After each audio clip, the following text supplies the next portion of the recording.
I am a resident here at Smith Mountain Lake, a business owner, a job maker, and a very concerned Virginian and American who has earned the right to make my voice be heard.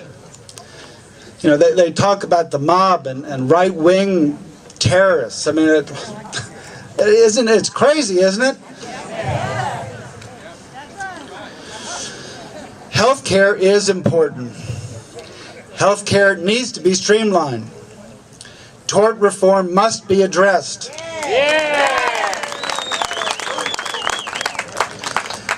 Health insurance has been increasing annually, close to double digits for many years. We do have a problem. I've got information on my desk right now about a 10% increase in the medical plan and another 15% on dentists, the dental plan. I mean, and we've been getting that for years. It is difficult. We do have a problem.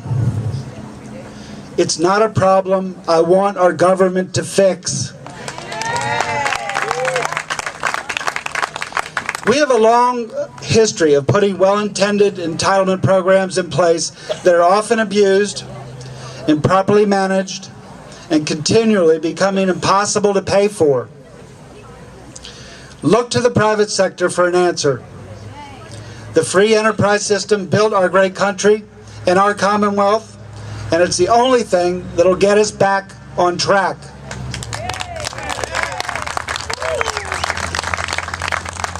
Back on track. Who is working to get us back on track? What is being done to help small business through this miserable economy? Nothing. We don't have time to call the names of our previous leaders to lay blame. We need to act now. We need to act decisively. We need our elected officials to hear our voice and act on our majority's demands. We don't need to have government restrict the creativity, the ingenuity, and the resolve of small business owners who are struggling to get to the next market upturn.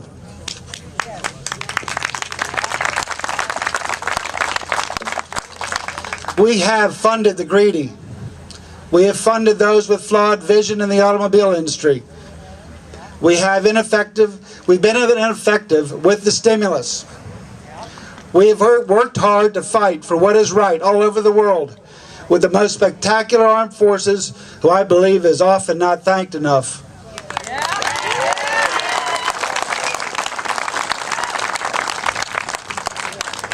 It's all overwhelming, even for our great country. We can't do it all. It's not a message to be ashamed of, it's a fact. Consider all that's been thrown at the American people over the last 8 months. It's staggering. It's not affordable. It makes no sense. And I don't want any more legislation, to be polite, jammed down our throats. Do you? No!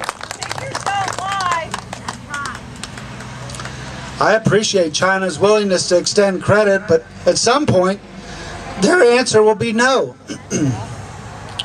Let's not get to that point. Let us, the American taxpayers, stand up and say no.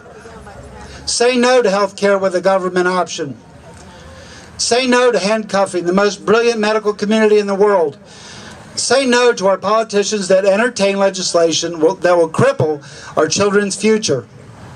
It's just not good business. Our elected officials must stop spending money we don't have.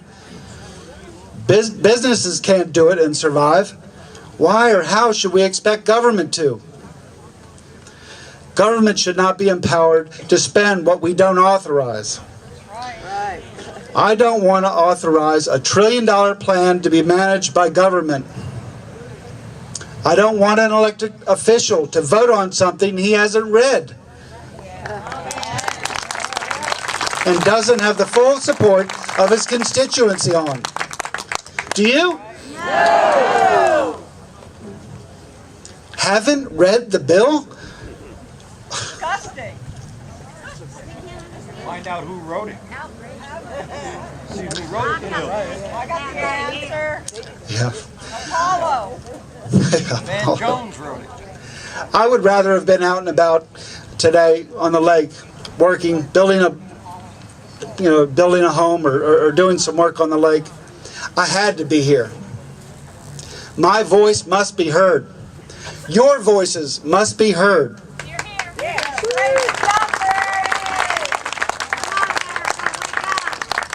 What do you mean, restrict conservative media? Where's all this coming from? Americans don't restrict and believe in restricting speech. I'm really not a political animal. I'm here today as an example of a formerly politically complacent American who doesn't want to go down this misguided path. Representative Perriello, I hope you are listening. Enjoy your Labor Day weekend. Tell your families, make your voices be heard. Thank you.